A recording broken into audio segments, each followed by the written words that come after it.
안녕하세요. 김호준입니다. 박항서 감독이 AFC U23대회에서 베트남 팀을 이끌고 준우승을 했죠. 많은 언론들이 박 감독의 성과를 다루고 베트남에서 얼마나 큰 환영을 받았는지 보도도 했습니다. 두 가지 아쉬운 점이 있습니다. 생각해보면 우리도 2002년 그렇게 감격을 했었죠. 그런데 단순히 축구에서 이겨서 그랬나요? 그게 전부는 아니었습니다. 베트남 국민들은 왜 그렇게까지 감격했을까? 그 이야기가 빠졌죠. 두 번째, 2002년 당시 히딩크에게 고마워서 네덜란드 히딩크 동네까지 찾아가고 다큐도 만들어지고 했었습니다. 네덜란드 사람들은 기분이 좋았겠죠. 그런데 그 이상의 관계로는 두 나라가 발전하지 못했습니다. 이제는 우리가 네덜란드가 됐습니다. 베트남과의 관계는 어떻게 다른 레벨로 만들 수 있을까? 역사를 따져보면 우리는 베트남에 빚이 있죠. 그 이야기가 빠졌습니다. 두 이야기 뉴스공장이 앞으로 다뤄보겠습니다. 김호준의 약속이었습니다.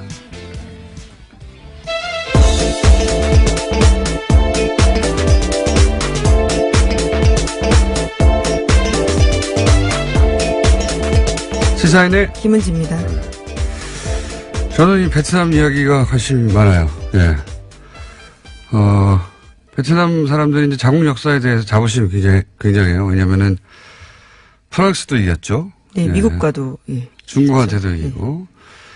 우리가 이제 일본이 미국과 전쟁하다 져서 우리 독립을 얻은 반면에, 베트남은 스스로 이겨서 다 독립을 얻고는 물리쳤단 말이죠. 그래서 자부심은 아주 강하고, 그리고 그래서 미국과의 관계에서도 스스로 대등하다고 생각해요. 예. 그런 면이 있는데, 그런데 경제력이 그만큼은 아니죠. 예. 아직 성장하고 있는 나라라서요. 그러니까요. 예. 물론 이제 한 국가 자부심이 경제력에서만 나오는 게 아니기 때문에, 근데 좀 언밸런스하단 말이죠. 또 우리는 또 경제적으로 우리가 낫다 보니까 내심 베트남에 대해서 거들먹거리는 마음이 있어요. 예. 여하간 그렇다 하더라도 그 베트남 사람들이 자기들이 역사에 대해 가진 자부심에 걸맞는 뭔가 성공을 최근에 거둔 적은 또 크게 없단 말이죠. 예. 이 국제관계에 저는 관심이 많기 때문에, 예. 앞으로. 네, 박 감독님을 이미 만나신 걸로 알고 있는데요. 예. 네. 네, 기대하겠습니다. 만나기도 했지만 저는 베트남 사람들의 이야기가 듣고 싶어요. 그래서 저희가 뉴스공장에서도, 예. 한국말을 잘하는 베트남 분들을 모시고 이 얘기를 나중에 한번 해볼까 하기도 합니다. 자, 첫 번째 뉴스는 뭡니까? 네, 이명박 정부 시절 대북 특수공작비를 김대중 노무현 전 대통령 뒷조사에 쓴 두 전직 국가정보원 간부가 구속됐습니다. 최종욱 전 국정원 3차장과 김승현 전 대북공작국장인데요. 서울중앙지법 오민석 영장전담 부장판사가 밝힌 사유는 다음과 같습니다. 범죄 혐의가 소명되고 증거인멸의 우려가 있다라는 건데요. 두 사람은 대북 업무에 쓰도록 책정된 대북공작금 10억 원가량을 빼돌려서요. 전직 대통령에 대한 근거 없는 풍문을 확인하는 데 쓴 겁니다. 저는, 원세훈 전 국정원장이 이명박의 최순실이다. 이렇게 생각이 드는 것이, 이게 다 원세훈 전 국정원장. 그렇죠. 뒤지다가 꼬리를 물고 나온 거예요. 그러니까, 원세훈 전 국정원장이 개인적으로 척박한 특활비, 혹은 뭐 개인적으로 이용한 특활비, 뭐 개인적으로 소이트로 임차했다든가 호텔에 이런 거 뒤지다 보니까 이 돈이 대북 공작금에서 나왔다. 그런데 이제 그 돈이 뒤지다 보니까 다른 데도 쓰였더라. 이명박 전 대통령 시절에 전임 대통령들 뒷조사에 쓰였더라. 누가 했느냐 또 뒤지다 보니까 국세청도 등장하는 거예요. 네, 그렇죠? 네, 그렇습니다. 지금 피의자 신분으로 이현동 전 청장이 조사받고 있었는데요.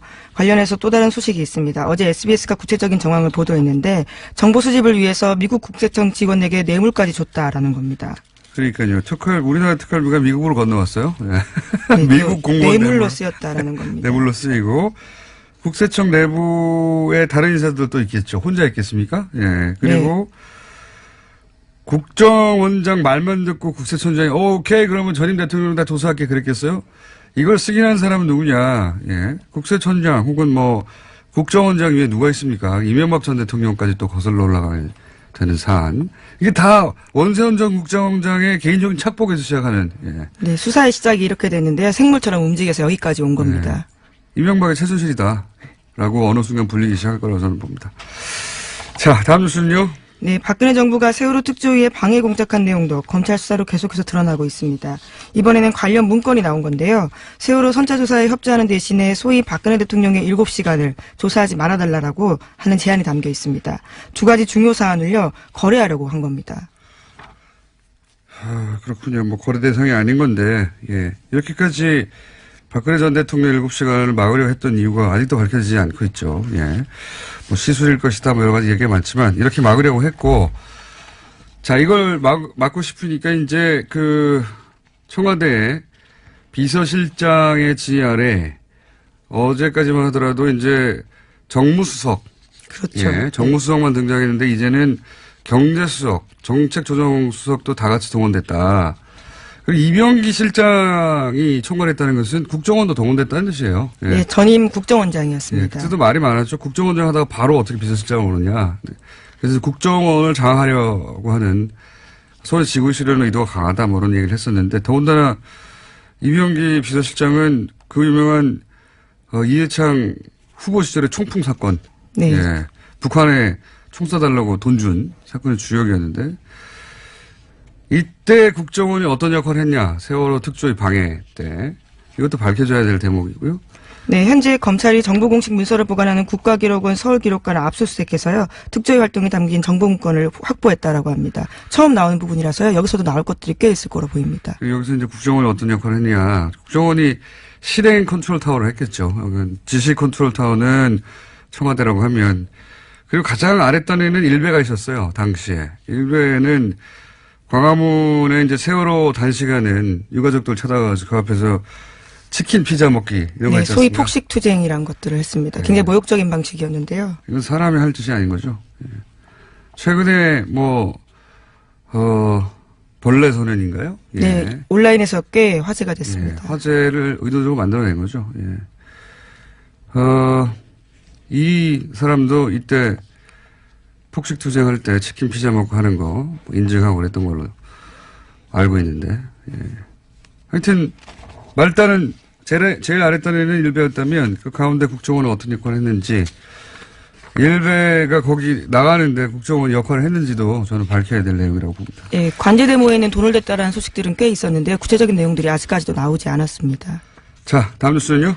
네, 어제 서울중앙지검이 영포빌딩에 대해서 2차 압수수색 벌였습니다. 영포빌딩은 이명박 전 대통령 소유였다가요, 청계산으로 넘어간 바 있습니다. 이번 영포빌딩 압수수색은 지난 25일 이후에 두 번째인데 1차 압수수색이 지하 2층의 대상이었다면요, 이번에는 창고가 타깃이었다라고 합니다. 그렇군요. 이거에 대해서 이제 대통령 기록물이니까 이명박 전 대통령 측에서는 대통령 기록관을 이관해달라. 예, 스스로 그것을 인정하면서 공문을 보냈다라고 합니다. 네. 그러니까 대통령 기록물을 사적으로 보관했다는 걸 인정했다는 건데 이 의미는 제가 보기에는 그 내용을 보지 말라라고 이제 언론들이 해석하는데 다 봤는데 보지 말라는 게 말이 되나요? 그게 아니라 제가 보기에는 나중에 법정에서 증거물 다툴 때 그렇겠죠. 예, 채택되지 않게 하려는 전략인 거죠. 예, 저는 그렇게 해석합니다. 자, 다음 뉴스는요? 네, 이명박 전 대통령 재산 차명 소유 의혹의 시발점은 도곡동 땅이 있습니다. 이명박 전 대통령의 소유라면서 무조건 사야 한다라는 회사 상부의 지시로 매입하게 됐다라는 핵심 실무자의 구체적인 증언이 한겨레신문 보도로 나왔는데요. 김대정 씨와 회사 본부장한테 들은 얘기를 근거로 검찰에도 그와 같은 진술을 했다라고 이야기합니다. 이와 같은 진술을 한 사람은 포스코건설 박아무개 전 개발사업본부 팀장입니다. 그러니까요. 이제 이게 포스코 포철에서 그 땅을 사들인 이유. 예, 당신은 포스코 개발이었다라고 하는데요. 예, 포스코 그룹인 거죠, 결국. 예, 포스코에서 이 땅을 사들인 이유에 대해서 그 땅이 이명박 전 대통령이 땅이기 때문에 샀다는 이야기는 사실은 2007년 대선 당시에도 나왔었어요. 아주 큰 쟁점이었습니다. 예, 나왔었고, 어디서 나왔냐면은 99년인가요? 예, 1998년에 감사원 진술 내용이 있다는데요. 감사원에서 포스코 특별감사할 때 이 땅 왜 샀어? 그랬더니 당시 김만재 회장이 그거 이명박 씨 거라고 해서 샀다라고 진술한 내용이 감사원의 특별 감사 내용이 있어요. 네, 특정감사 문답서에 열람한 결과요. 관련된 내용들이 나왔습니다. 있는데도 부인한 겁니다. 감사원에 문서로 남아있는데, 그때는 다들 그렇게 대충 하고 넘어왔어요. 네. 네, 이 부분은 무소속 의원들도 문제 삼았지만요. 박근혜 후보도 문제 삼았었습니다. 하지만 당시에 박형준 대변인이 이와 같이 반론을 했는데요. 최종감사 보고서에 나와 있지 않다라는 주장이었습니다. 최종감사 보고서에 별지를 다 붙이나요? 어쨌든 당시 이제 문답을 할 때 김만재 회장을 불러서 이거 왜 샀어요 할 때 이명박 씨 거라서 샀다라는 얘기가 이미 기록으로 남아있는데 감사원에 공식 그거를 뭉개고 넘어왔습니다. 당시는. 예. 근데 지금 이제 다시 10년 지나서 나는 그렇게 들었다는 얘기가 나온 거죠. 예. 이명박 전 대통령 땅이어서 포스코가 샀다.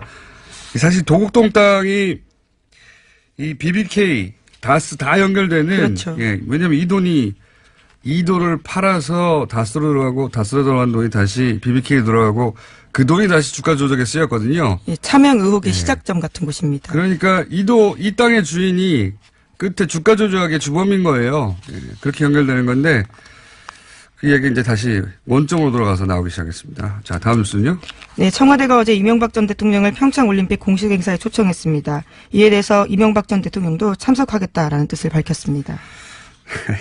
재밌습니다. 저는 내부 갈등이 있었을 거라고 봅니다. 왜냐하면은 참석해서 이 올림픽은 내가 유치한 거야라고 하는 모습을 보여주고 싶은 욕망이 있을 것이고. 지난 기자회견에서도 그 이야기를 했었습니다. 예, 그래서 올림픽까지 유치한 MB를 올림픽 직후에 이렇게 조사하면 되겠느냐고 하는 어떤 국민 여론, 동정 여론을 일으키고 싶은 욕망이 있을 것이고 또 한쪽에서는 왜 현 정부에 이용되느냐, 정치보복 아니라고 하는 그런 프로파간다에 이용되는 것이다. 내부적으로 저는 이 왈가왈부 했을 거라고 봐요. 근데 네. 이제 결국 가기로 한 거잖아요. 네, 한병도 수석이 밝힌 바로는요. 화합과 통합의 장이 됐으면 좋겠다라는 당부 이야기를 했다라고 합니다. 이명박 전 대통령이. 네, 수사하지 말라는 얘기인데 그럼에도 불구하고 간다는 자체가 더 이상 싸울 거리가 없다는 겁니다. 이거라도 기대하는 거예요. 예. 잡을 동아줄이 없다.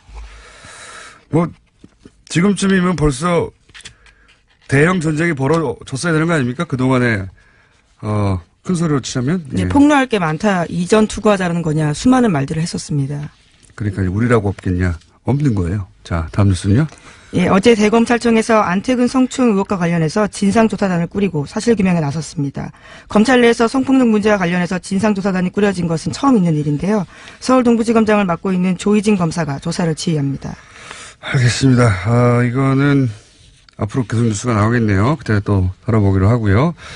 오늘은 미니가 하나 있어가지고 5분까지밖에 못하겠네요. 뉴스를. 자, 다음 뉴스는 뭡니까? 네, 국민의당이 오는 4일로 예정됐던 전당대회를 취소했습니다. 전당대회 참석자, 그러니까 대표당원의 당적 문제가 불거진 걸로 취소 이유를 들었습니다. 제가 어제 예언했지 않습니까, 이거? 네, 국내 유일하게. 예. 정치의 언어는 해석기를 따라 돌려야 되거든요. 예. 저는 이럴 줄 알았습니다. 예. 일단 저의 예언 성취 기록관에다가 보관해 주시고요. 아, 그런 기록관이 있습니까? 보관해 주시고, 이게 말이 안 되는 거였거든요. 그 이유가. 그러니까 이제, 민주평화당 창당 발기인의 이름 올린 사람하고 현재 대표당원하고 1000명 정도 중복돼가지고 안 된다. 이런 이유를 달았잖아요. 네, 어제도 소개드린 바가 있는데요. 네. 결과적으로 그 내용을 이야기한 겁니다. 그 말이 안 되는 것이, 정말 하고 싶으면 이분들 당원권 정지시키면 됩니다. 예, 당원권 정지시키고, 그리고 뭐, 동명이인도 뭐 얘기할 수 있는데, 동명이인은 전화해보면 알죠. 예, 왜냐면은, 진작에 당원들 모집단을 줄이기 위해서 전화 다 했었어요. 또 전화해보면 되죠. 전화해가지고, 민주평화당에 발기인으로 이름 올렸냐. 동명이인이 얼마나 된다고요? 뭐, 걸러내면 되고, 1000명 줄면 더 좋잖아요. 모집단도 줄고. 그런데도 안 하는 거예요. 그런 이유가 안 되는 거죠. 진짜 이유가 아닌 것이고, 예. 제가 보기에는, 3000명 정도 모을 자신도 없고, 혹여 먹었다가 통과 안 될지도 모른다. 자신도 없고. 그래서 그러니 그냥 하지 말자. 이거 어차피 언론도 세게 공격 안 하거든요. 이거 말도 안 되는 겁니다. 따지고 보면. 우리 정당사에서 한 번도 존재하지 않았던 케이스예요. 당원이 있는데 그거 다 무시하고 뭉개간다는 건. 이 믿는 건 이제 망각의 힘. 예, 시간이 지나면 잊혀진다. 그리고 이제 언론이 그렇게까지 투도를 펴지 않는다. 예. 또 하나는 선거가 되면 어차피 갈려서 어느 한쪽을 차악을 선택하는 선택이기 때문에 선거에 다 잊혀질 거라고 그거 믿고 이러는 거죠. 예. 네, 이건 정당사의 길이 남을 말도 안 되는 케이스입니다. 정말. 오늘 박지원 대표가 나오는 얘기 하시겠군요. 제가 이렇게까지 길게 할 필요는 없네요. 예. 오늘은 여기까지 하겠습니다. 시사인의 김은지였습니다. 감사합니다. 네. 저희가 바로 준비한 미니가 있습니다. 오늘 새벽 0시부터 YTN 노조가 파업에 돌입을 합니다. 그래서 어제 마지막으로 자신이 진행했던 뉴스 클로징에서 파업 동참을 선언한 YTN 나연수 앵커 연결해서 은행 좀 잠깐 들어보겠습니다. 안녕하세요. 네, 안녕하세요. 자, 뉴스 생방송 하시다가 클로징에서 네. 파업하게 돼서 이제 못 뵙게 됐다고 얘기하셨는데 요 생방송에서 요 내용을 말씀하신 이유가 뭡니까?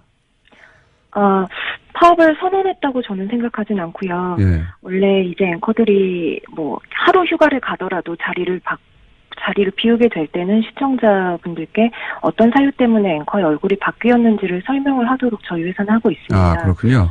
그래서 저도 상당 기간 이제 제 자리를 비우는 거기 때문에 솔직하게 말씀을 드리는 것이 맞다고 생각을 해서 이야기를 했는데요. 파업을 뭐 선언했다고 이렇게 크게 관심을 가지게 될 줄은 몰랐습니다. 예, 파업 동참을 선언하신 거죠. 예. 예. 예. 그러니까 사정 설명을 하셨다 정도로 본인은 생각하고 그 멘트를 하신 거군요. 네, 그렇기도 했고, 뭐, 사실 그대로를 말한 것이고요. 예. 지금 YTN 뉴스 앵커들의 얼굴이 이제 오늘부터 많이 바뀔 겁니다. 뉴스 시간대도 많이 바뀔 거고요. 이 회사 상황에 대해서 시청자분들께 설명하지 않는 것 또한 기만이라고 생각했습니다. 자, 여전히 YTN이 왜, 뭐랄까요. 다른 방송사들 파업이 끝나는 상황인데 파업에 네. 들어가는지 아직 많이 알려지지가 않았어요. 그죠? 네. 그 설명을 좀 해주시죠. 네. 저희가 해직 기자들 이제 모두 지난해에 복직을 하면서 제대로 된 방송을 할 수 있을 거라는 기대를 많은 사원들이 가지고 있었는데요. 일단 저희는 지난번에 이제 사장 선임된 최남수 사장의 부적격성에 대해서 끊임없이 사내 문제 제기가 있어 왔고요. 그 부분에 대한 우려를 조금 불식하고자 노사 합의를 통해서 어느 정도 보호장치를 마련해 놓고 이제 사장이 취임을 했습니다. 근데 취임을 하자마자 제일 먼저 한 일이 그 합의를 파기한 것이었거든요. 사원들과 약속했던 국장 내정자 지명을 거부하고 다른 인사를 지명을 하면서 스스로 합의를 파기했기 때문에 어떻게 보면 사장 취임의 전제 조건을 스스로 깨뜨렸다고 볼 수가 있겠습니다. 좀 전에 이제 제대로 된 방송을 하고 싶어하는 그런 열망이 있다고 말씀하셨는데 제대로 된 방송을 하고 싶다고 하는 것은 이제 그동안 제대로 된 방송이 아니었다는 YTN 내부의 인식이 있었다는 말씀이시기도 한 건데 저희가 이제 어제 그저께인가요? 민원연 그 사무처장 김원경 사무처장 나와서 YTN이 매우 기계적으로 균형을 갖춰서 보도하는 것 같지만 또 들여다보면 그 안에 의제 설정부터 편향되어 있다. 이런 이제 지적을 했습니다. 이 지적에 대해서는 어떻게 생각하십니까?